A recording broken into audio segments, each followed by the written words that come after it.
Oh, hi there. I was wondering when you were going to show up. I was just listening to this album by Sting while I waited for you. You know, Sting, The Police, Every Breath You Take. Don't worry about it. We'll talk about it later. So I hear you've been feeling a little down in the dumps. I totally get it.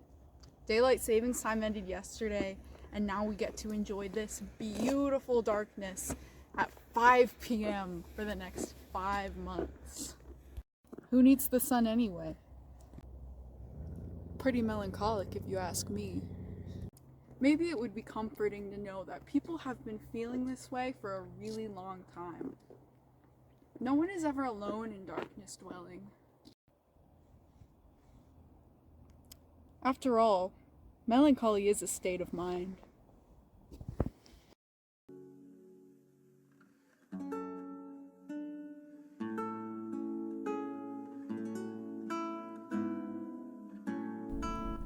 In darkness let me dwell, the ground shall sorrow be, the roof despair, to bar all cheerful light from me. The walls of marble black, that moistened still shall weep.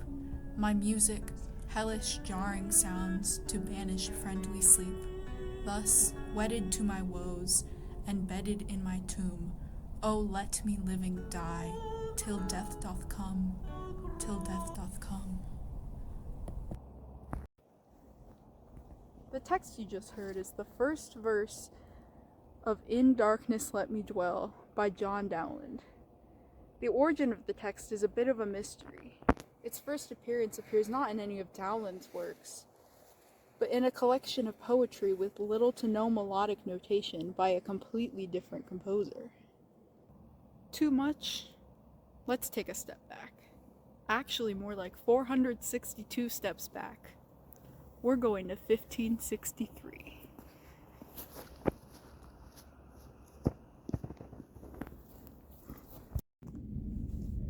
Very little is documented and understood about the early life that predated John Dowland's professional career as a widely recognized lute performer, teacher, and composer.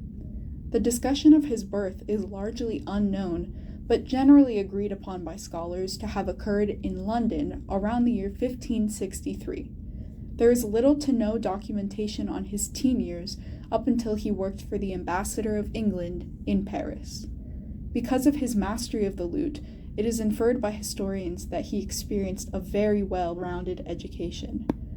Questions arise in regards to Dowland's professional development, as he was brought up during the time of an act requiring a 7-year apprenticeship for any professional looking to make a craft into a career, but no documentation of an apprenticeship has been found.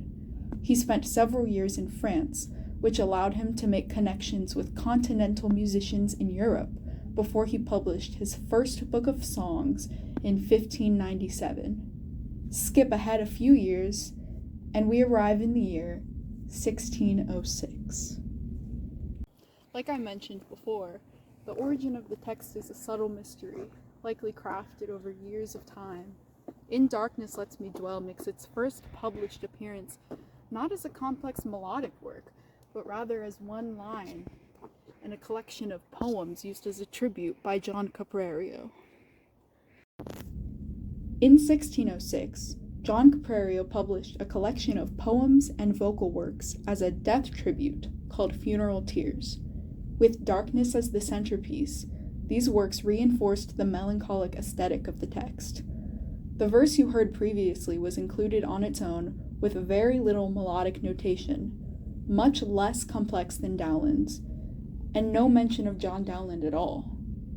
This raises the question, did Dowland write the text himself, or did he simply add music to a previously existing text? This is where things get even more complicated in our melancholic mystery. Stick with me. Now we're going to backtrack 6 more years, back to the year 1600. Dowland's second book was published by George Eastland, containing several songs for voice and lute. One of his most famous songs, Flow My Tears, includes the lyric, "Hark you shadows that in darkness dwell." Another song in the collection contains the lines, "Mourn, mourn, days with darkness fled," and "In darkness learn to dwell." Sound familiar?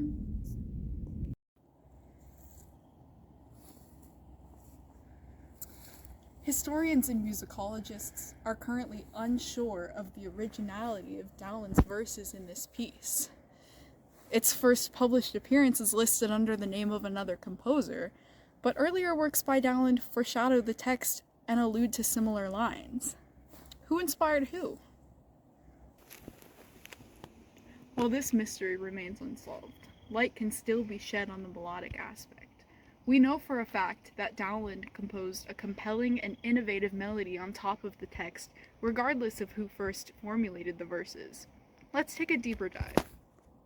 In 1610, an anthology was published entitled A Musical Banquet under the name of Robert Dowland, John Dowland's son, who was only 19 years old at the time of publication. How's that one make you feel, fellow 19-year-old Merbians?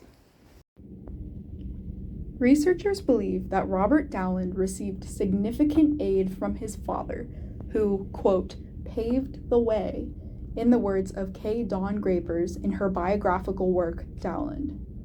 Some argue that the anthology was entirely composed by John Dowland, as both of his sons' musical anthologies, including A Musical Banquet, are made up of works mostly by John, in addition to a few other names, rather than Robert Dowland himself. In Darkness Let Me Dwell made its first appearance with published musical notation along with the text as number 10 in the collection. It takes the form of part books, with the lute given the melody written in tablature and accompanying vocal parts notated on separate staves. A separate page includes a bass line and other vocal parts facing in different directions, so that multiple musicians could read off of the same book facing one another. This setup allowed for 2 books to be used for an entire ensemble, as male and female voices performing in such close proximity became more socially acceptable. It is also important to note that the bar lines in this piece are not used as a measure of meter and time, but rather simply to keep the musicians on track with each other. Exploring modern editions of the text can help us deeper analyze how Dowland used music theory to bring out the beautifully melancholic atmosphere associated with the text. Looking at the different modes used and strategically placed voicings, it is clear that the music was composed for the text, perfectly bringing out the feelings associated with it. Take a look at the modern edition of In Darkness Let Me Dwell on your screen. Notice anything significant about the key that it's in?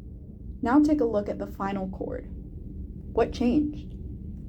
The piece begins in what appears to be A minor, with the final chord of the piece being an E major triad. This means the vocal part is written in what we would call Phrygian mode, also known as the lament mode, due to its use of the solfege syllable ra, only a half step away from do. We see multiple ornamentations of the final tonic note E and a descending pattern where the notes G, F, and E are played or sung consecutively. Furthermore, we see the hypophrygian mode being used in the lute part, and this is especially prominent in the harsh intervals observed here.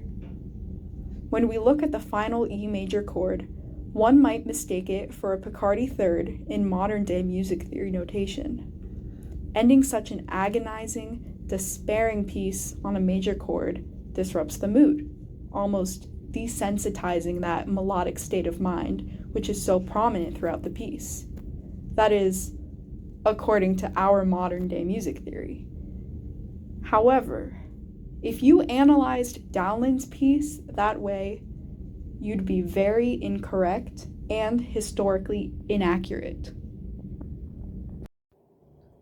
Sorry, I got distracted. I was just doing some light reading from this totally real book that I have right here.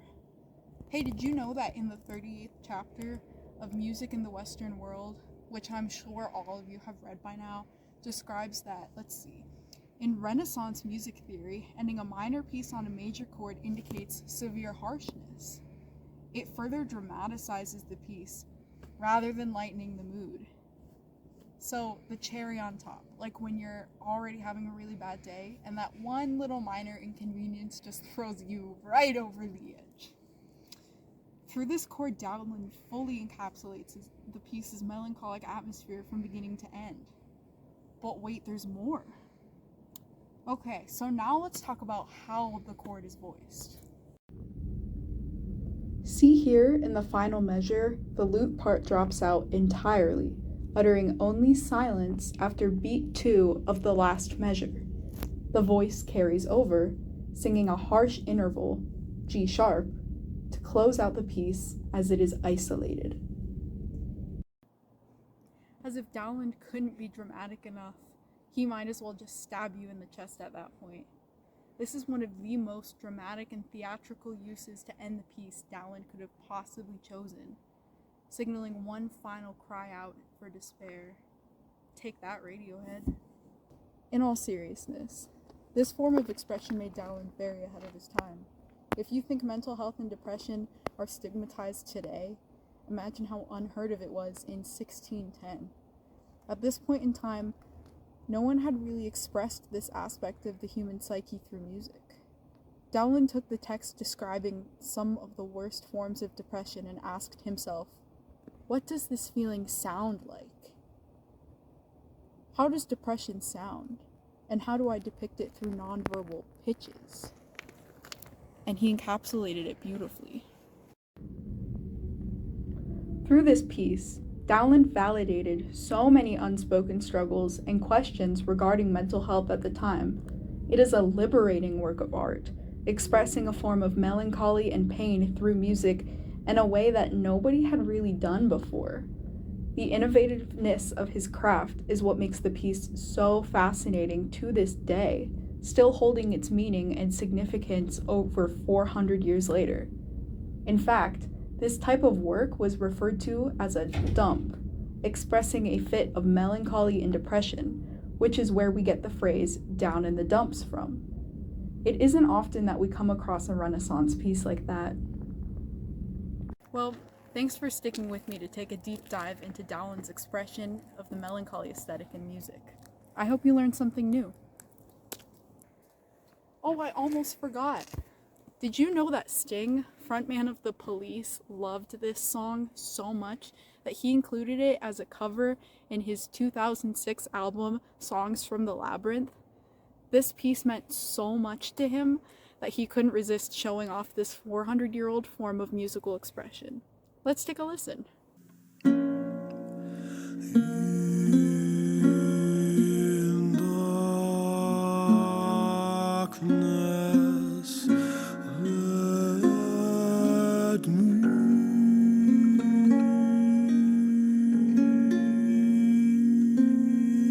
dwell. Isn't that something? It's rare that a piece like this holds such a strong meaning to this day. Dowland showed us that no one ever really is alone in darkness dwelling. Till next time.